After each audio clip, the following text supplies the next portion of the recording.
და უკვე საბოლოო საკითხი იქნება პარლამენტში ინიციირებული. პარლამენტის სპორტის კომიტეტი კი პრემიერის გადაწყვეტილებას ელოდება. დარჩება თუ არა ლევან ყიფიანის სპორტისა და ახალგაზრდობის მინისტრად სწორედ ირაკლი ღარიბაშვილის გადასაწყვეტია.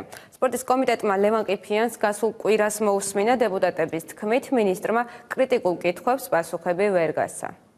სპორტისა და ახალგაზრდობის საქმეთა სამინისტროსთვის ლევან ყიფიანის ხელმძღვანელობა კითხვის ნიშნის ქვეშ დგება. პარლამენტის სპორტის კომიტეტმა სამინისტროს მუშაობის ანგარიში უარყოფითად შეაფასა და შესაბამისი დასკვნა მთავრობის კანცელარიას უკვე გადაუგზავნა. დეპუტატები ახლა უკვე ირაკლი ღარიბაშვილის გადაწყვეტილებას ელოდებიან. პარლამენტის სპორტის კომიტეტის თავმჯდომარის მოადგილის შოთა ხაბარელის თქმით, კომიტეტის წევრებმა მინისტრისგან 10-ზე მეტ საკითხზე ვერ მიიღეს პასუხი, რომლებიც ძირითადად მოუგვარებელ პრობლემებს ეხება. იქ არის საკმაოდ ისეთი არგუმენტები, რომელიც ფიქრობ, რომ პრემიერ-მინისტრმა შესაბამისი გადაწყვეტილება უნდა მიიღოს. ეს უკვე მასზეა დამოკიდებული, პრემიერ-მინისტრი გადააყენებს თუ არ გადააყენებს, მაგრამ კითხვებზე პასუხია გასაცემი.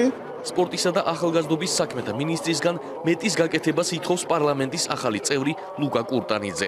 რა დოზით მიიღებს გათხრილებას მინისტრი, ან რა დოზით მიიღება გადაწყვეტილება, ეს უკვე პრემიერ-მინისტრის გადაწყვეტილება. ბევრ საკითხებთან, ტექნიკურ საკითხებთან შენიშვნები ქონდა, ამ შენიშვნებიდან ბატონმა ვერცერთი შენიშვნა ვერ შეისმინა. მე ვფიქრობ, ეს პირველ რიგში ძალიან დიდი შეცდომა მისი. ერთიანი ნაციონალური მოძრაობის წევრის გიორგი ვაშეძის შეფასებით კი არა მარტო ლევან ყიფიანი, არამედ ყველა მინისტრი უნდა გადადგეს, რადგან მთავრობა უნიათოა. ყველა უნდა გადადგეს, ყველა უნდა წავიდეს, არა მარტო სპორტის მინისტრი, იმიტომ რომ ესენი არიან უუნარო, უკნარა, მავნებელი მთავრობა, რომელიც ფულის კეთების მეც არაფერს აკეთებს. ლევან ყიფიანის გადაყენების მოთხოვნის გარდა სპორტისა და ახალგაზრდობის საქმეთა მინისტრის წინააღმდეგ სისხლის სამართლის საქმის დაწყებას ითხოვს უფლებადამცველთა გაერთიანება. ორგანიზაციის თავმჯდომარე ნიკოლოს მჟავანაძე ამის მიზეზად აუდიტის სამსახურის დასკვნას, პარლამენტის სპორტის კომიტეტის შენიშვნებსა და სხვადასხვა სპორტული ფედერაციის განცხადებებს ასახელებს. მჟავანაძე სამინისტროს ბიუჯეტის არასწორ ხარჯვასა და გაუმჭირვალე ტენდერებზე საუბრობს.